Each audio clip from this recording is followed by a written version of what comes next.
All right, let's make sure we're live, everybody. Good morning slash afternoon slash whatever's going on where you're at. Could be evening where you're at. I understand. Let's see here. And it looks like we got the YouTube. Do we got the Rockfin? Waiting for the Rockfin. There we go. The Rockfin is awake. Everything's been a little slow. It's Sunday morning, It is Sunday morning, or at least that's what it is where I'm at. And we're a little earlier than usual. I'll get into that. What's up, everybody? Good afternoon, good evening, good morning. Happy Sunday. Hope everybody is doing well. We'll give people a little bit of a chance to load in here. For everyone tuning in live, we're a little earlier than usual.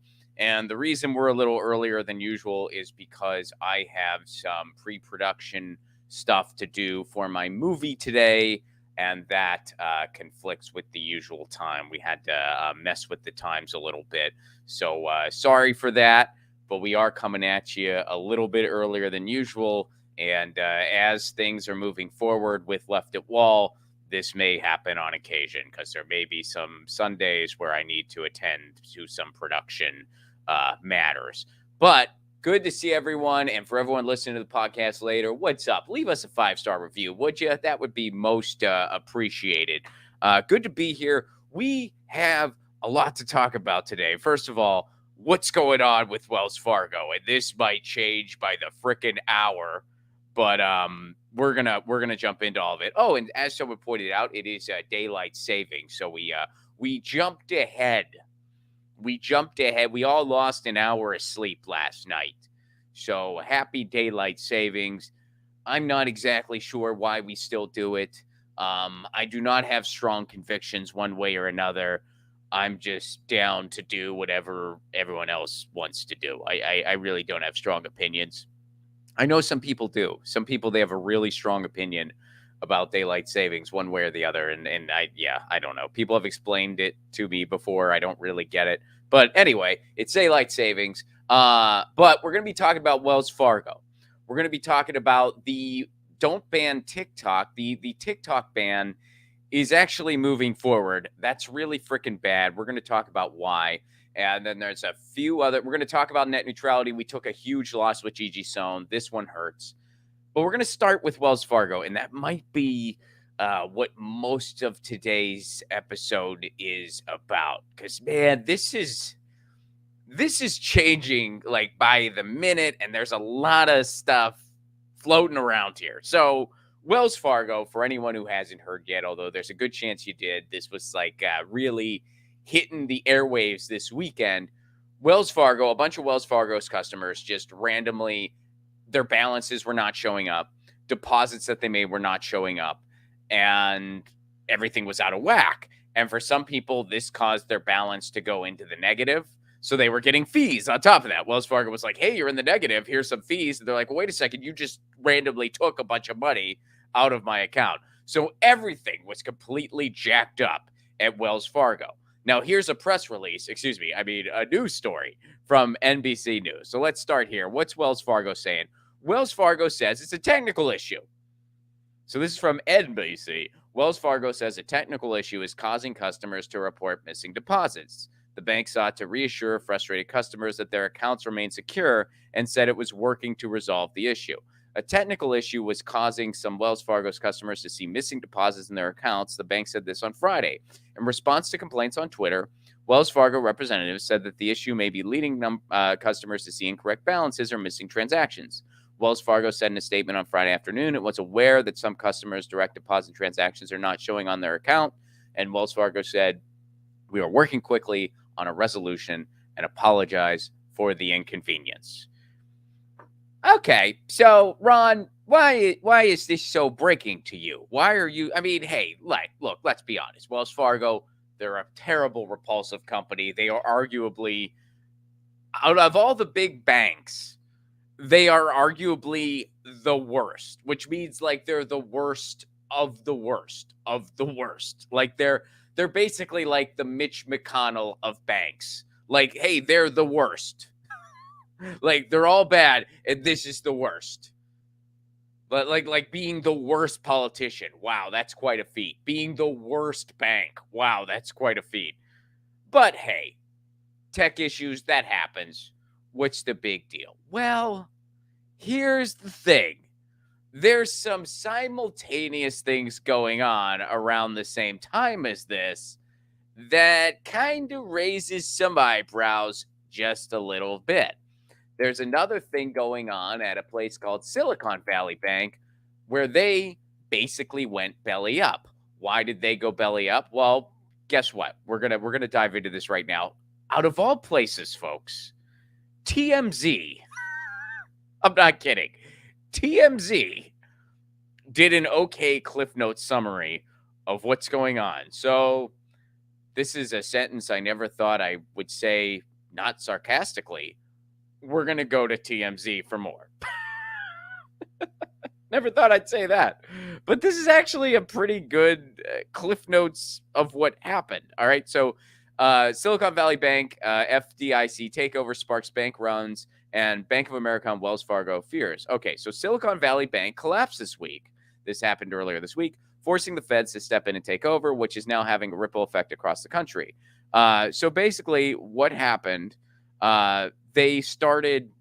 Customers started getting spooked by different investments they were making, mortgage-backed securities and whatnot that they made of late. And some of these investments were starting to backfire and come due. So here's from TMZ. As a result, folks started to yank their cash out of the bank all at once.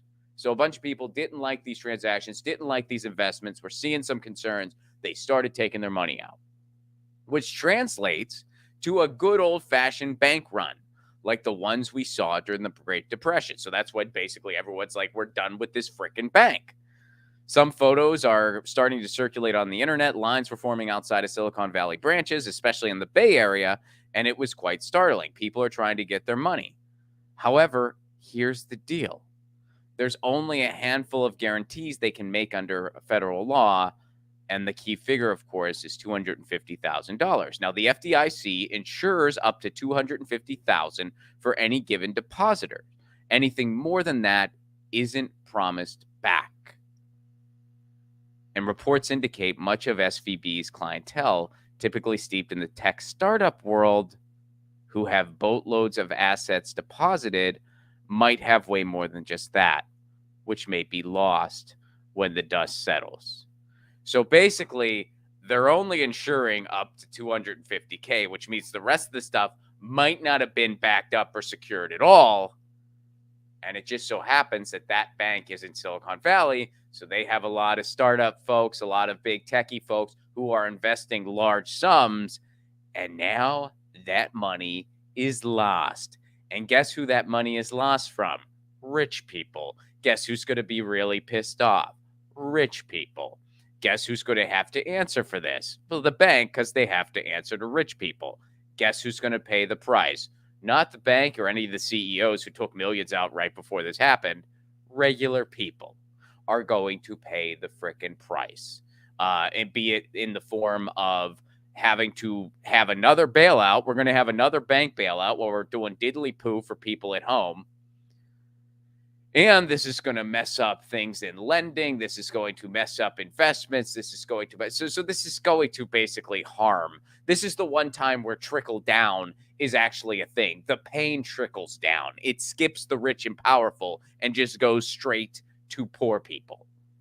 So rich people will be made whole here. They'll be just fine.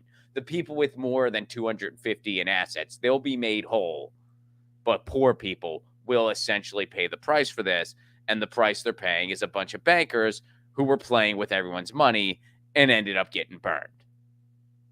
That's the system, folks. That's how it works. So this is happening simultaneously while Wells Fargo is having this quote-unquote tech glitch. Now, how are these two things potentially connected? And I say potentially because, of course, we don't know for sure, at least as of the recording of this, we don't. So the article goes on here. So these assets may be lost when the dust settles.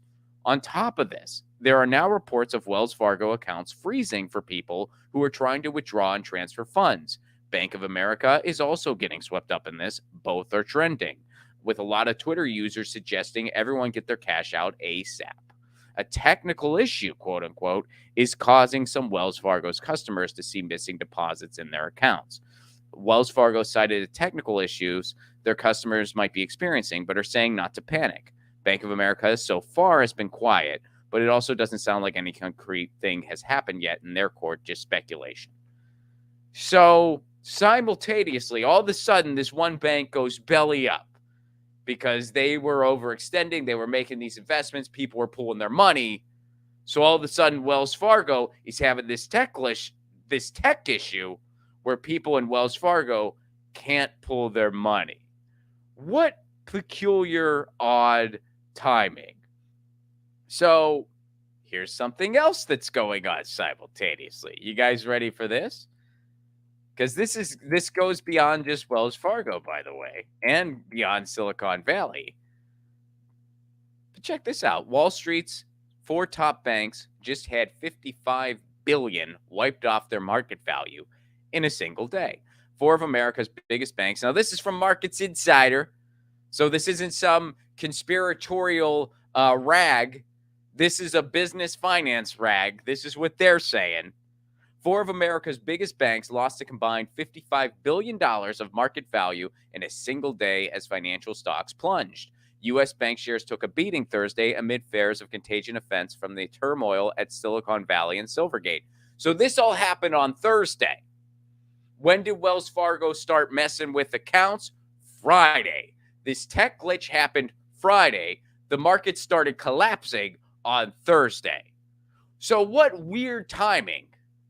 In a moment where you are worried people are going to take money out of your bank, you have this tech glitch happened that, wait for it, one of the things it does is it stops people's ability to take money out of your bank.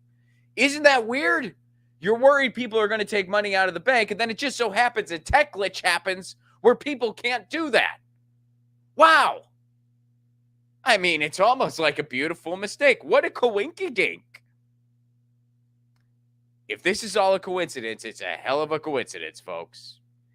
So JP Morgan saw the biggest tumble in market value among lenders, $220 billion. So Wall Street's biggest bank took a thrashing in the stock market Thursday, a day before Wells Fargo had this inconvenience where people couldn't take their money out as investors spooked the turmoil at Silicon Valley Bank and Silvergate Capital dumped financial shares. JP Morgan Chase, Bank of America, Wells Fargo, and Morgan Stanley, the 4 most valued U.S. lenders, saw $55 billion wiped off their combined market capitalization. So that also is happening simultaneously. So, again, if it's all a coincidence, that's a hell of a coincidence. But isn't it weird that a day before these banks start seeing turmoil because of what happened at Silicon Valley Bank, Wells Fargo all of a sudden has this tech glitch where, among other things, people can't take their money out.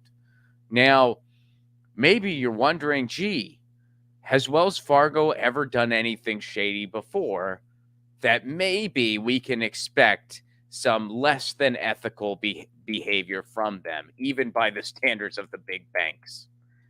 I'm going to go ahead and say, yes, they certainly have. This is an assessment from December of last year. And here's a list of some of the things that Wells Fargo's done. So this is in December of last year, where Wells Fargo had to pay $3.7 billion for widespread mismanagement of auto loans, mortgages, and deposit accounts. Here's some of the things that Wells Fargo has done. Unlawfully repossessed vehicles and bungled borrower accounts. Wells Fargo had systemic failures in servicing of automobile loans that resulted in $1.3 billion in harm across 11 million accounts. The bank incorrectly applied borrowers' payments, improperly charged fees and interest, and wrongfully repossessed borrowers' vehicles.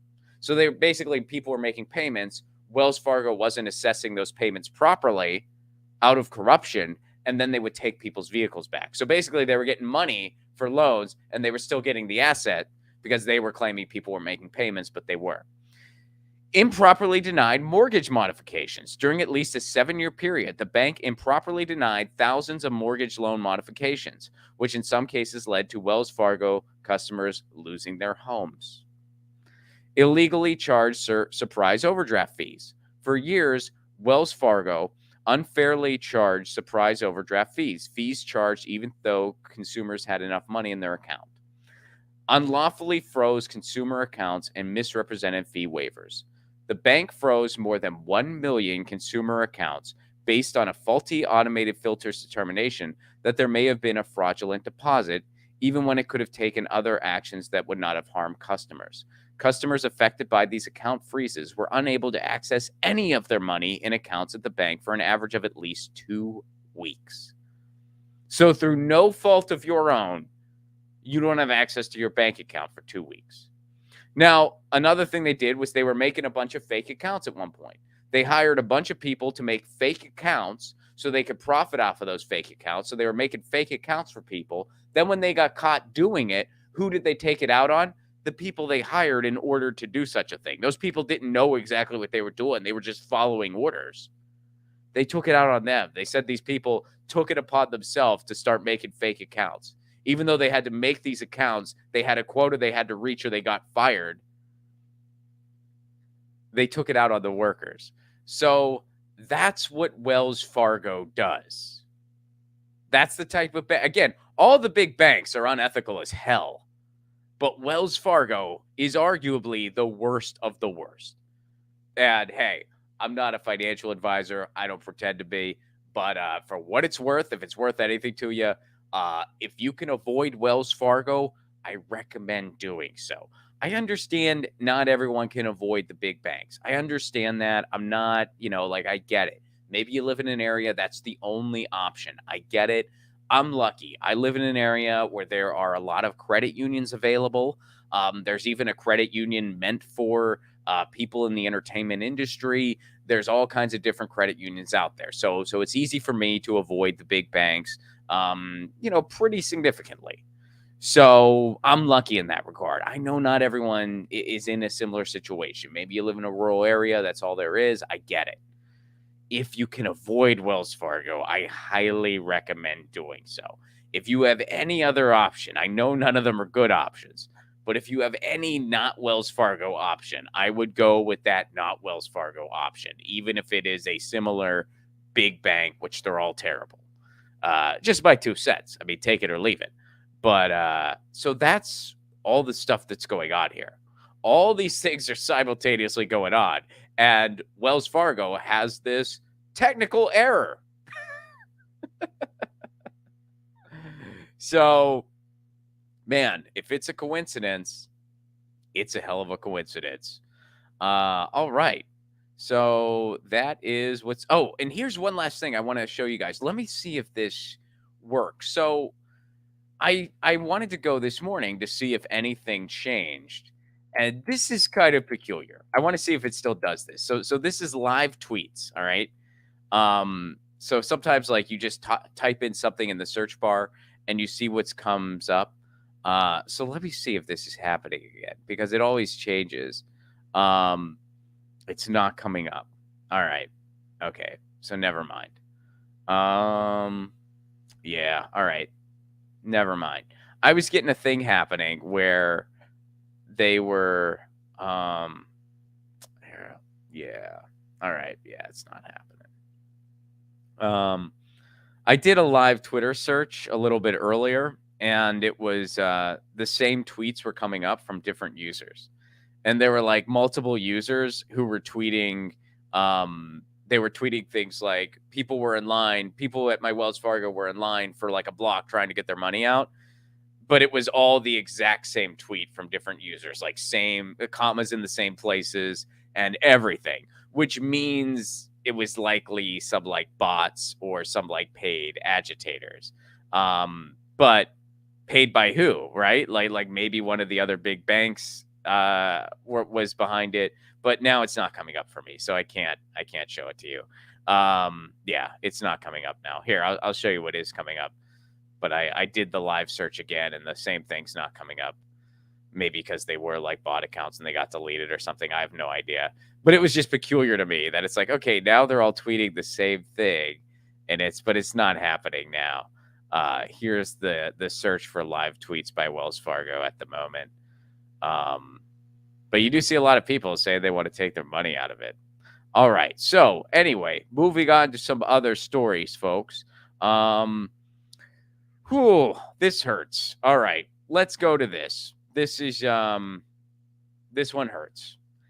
As you may have already heard, Gigi Sohn has withdrawn her nomination to the FCC.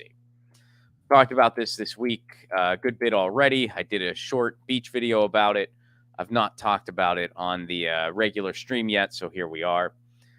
But Gigi Sohn has withdrawn her nomination to the FCC, which is a huge loss. Now, Gigi Sohn, of course, was Biden's pro-net neutrality pick to the FCC. He promised he would appoint someone who was pro-net neutrality, and he appointed Gigi Sohn, which was good. He didn't really care if she got confirmed or not, so he didn't use his bully pulpit at all to pressure the Senate to approve her. And the Senate had a bunch of holdouts. And, of course, there was a big right-wing smear campaign against her that lasted for 16 months. Joe Manchin delivered the nail to the coffin when he said he wasn't going to support her. Between Joe Manchin, other holdout Democrats, some Democrats who were just absent so they wouldn't be able to vote, and a fully united Republican front against her, she knew she wasn't going to have the votes to get through. That's what I speculate. Shows she withdrew her nomination. And what's at stake here? Well, the future of the internet as we know it.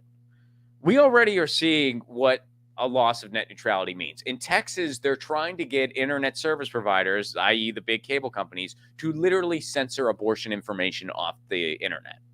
And they can do that. In a post-net neutrality world, they can do that.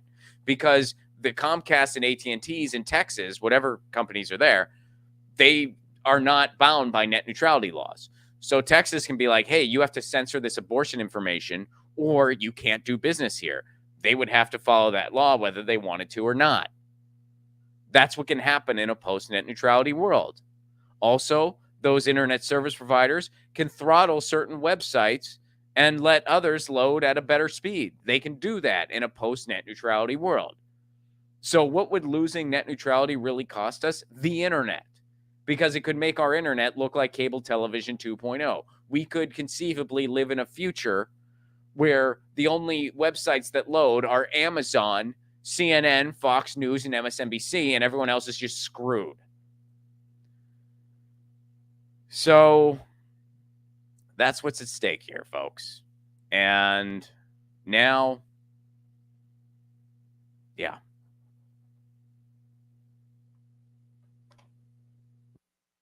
You guys are saying there's a hum. Is it still going on? That's a bummer.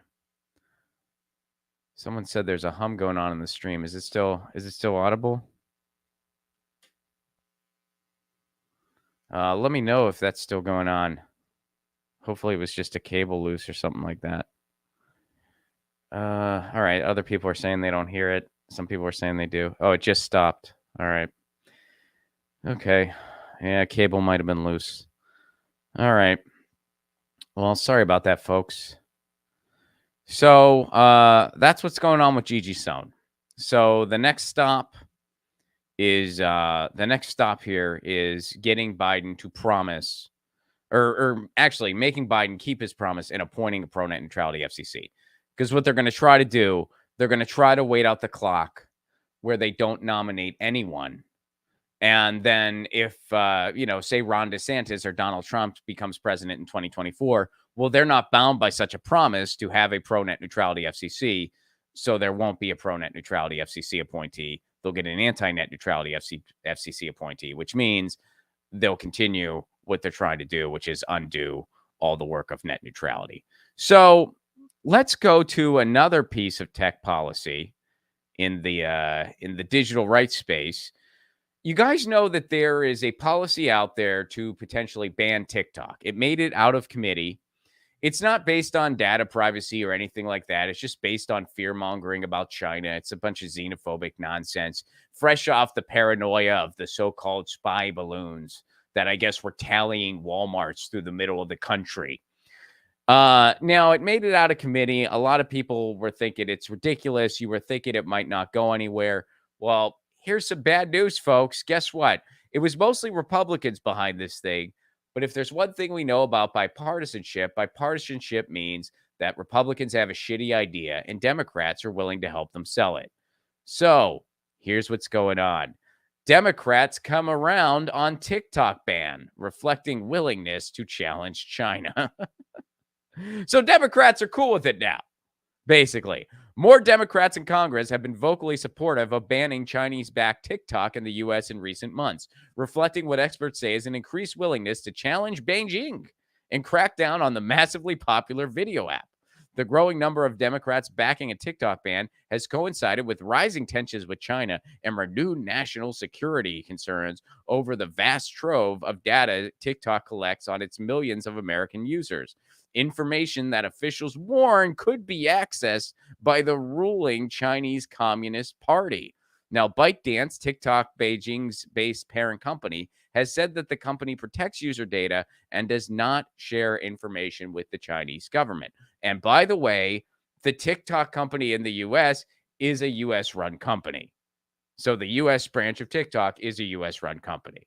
And also, if you're so concerned about data you're giving to TikTok, which by the way is a valid concern, it's not like there's nothing to that concern, but how is it any different than Facebook? How is it any different than Twitter? How is it any different than Instagram, Snapchat? Here's the deal. It's not. They're just striking fear about the Chinese in this case. That's all it is. It's nonsense. If you're concerned about TikTok, that's fine. You should have the same concerns about Facebook, same concerns about Twitter. You shouldn't share any information on these social media sites that you don't want seen. You should even be careful about what you DM because your DMs are not encrypted protected. I think Twitter's might be if you pay Elon or something like that. But not for everybody. And I personally do not pay Elon. So here's the other reason why this is so concerning. Even if you're thinking, well, I'm not on TikTok, I don't really like TikTok, whatever. Here's the big reason why this is so concerning, regardless of your opinion on TikTok. Now, TikTok, of course, is used for a lot of organizing, so keep that in mind. But what this policy does is it messes with something called the Berman Amendments. Now, what are the Berman Amendments? The Berman Amendments is policy that allows for the free flow of information from other countries. So information from foreign countries, we have the right to see that. So if you got something like the Berman Amendments, we could live in a future where whoever the president is would be able to dictate what information you see and hear from other countries. Now, that's like something, those are like the things that we accuse North Korea of doing. And well, and it happens, of course, but like those are the things that the countries that we judge, they do stuff like that. There could be a future where that happens here. Imagine a future where Joe Biden could dictate what information you got from other countries, and he could just say, "Nope, that can't come in here at will." Or Donald Trump, or Ron DeSantis, or whoever else, whatever other political creature could become president. Imagine if they have the ability to dictate what information you get from other countries. Because that's what's at stake here. So please, folks, go to don'tbantiktok.com. That's don'tbantiktok.com. Let me pull it up. Yeah. So don'tbantiktok.com. Please sign this petition now. Even if you're not big on TikTok, even if you don't like it, there's still so many concerning things in this policy. We got to stop this before it goes further. And now Democrats are cool with it. Before it was just along party lines, but now Democrats are like, "Oh no, this is fine. This is fine." If there's one thing we can count on in our country, it's bipartisanship of Republicans having a bad idea and Democrats helping them sell it, or vice versa. Democrats having a bad idea, Republicans helping them sell it. Similar to Lewis Black had a bit about that. He said he had a bit where he said the only thing worse than a Republican and a Democrat is when they work together. I don't want to. I'm not trying to. I'm just trying to shout that out because it's it is similar to the sentiment I just uttered. So I want to give Lewis Black's material a shout out there. But yeah, so don't ban TikTok.com. Guys, tour dates, I got them. First of all, April 14th, May 12th. Those are the second and third shows in Los Angeles where I'm gearing up for my Edinburgh hour.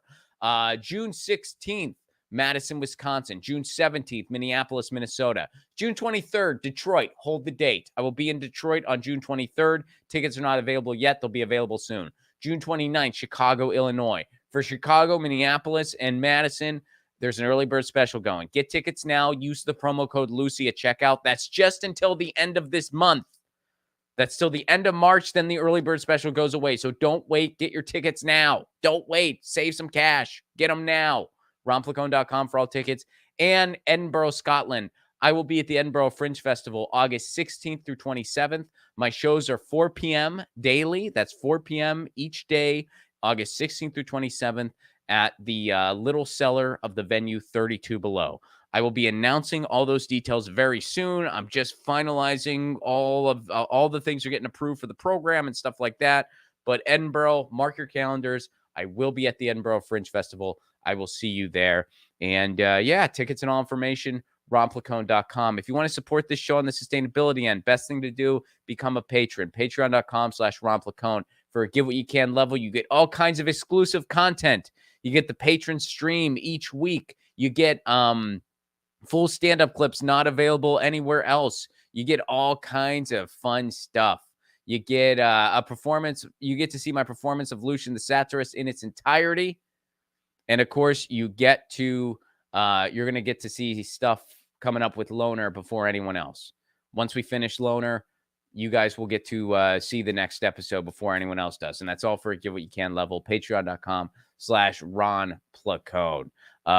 Yeah, it's a good time. Oh, and by the way, I'm going to be doing this soon. My last show in Los Angeles, my last headlining show on February 10th, I filmed it, right? I went to film it to see if I would get any clips out of it or whatever else. And I messed up. And throughout the entire thing, you just see the back of this girl's head. Not her fault. It was totally my fault, obviously. Like I placed the camera. I thought it was a direct shot, but it totally wasn't. So for the entire video, you just see the back of this girl's head. And like occasionally you see me like peep out from the back of her head. So very bad placement there by me. My bad. And apologies to her. But what I was thinking about doing is I was thinking about just extracting the audio from it and then just dropping the show. Because like there's nothing I can do with that video now other than just review it for my own personal gain or whatever. But I was thinking I'll extract the audio and drop the audio for patrons. So look for that. That's going to be coming in probably next week. I'll get to that. You'll get the full audio of an hour-long set. It'll be audio only. But yeah, I'll just give it to patrons because what else? You know, there's nothing else I can do with it. So yeah, patreon.com/RonPlacone for all that fun stuff. Guys, thank you so much for being here. I got some post-production stuff to get to for my movie. We'll be doing the patron stream right after this, so don't go anywhere. That's a Q&A, fun, chatty stream. And in the meantime, you know the deal. Lucy, she says meow. I say peace, love, and a general strike.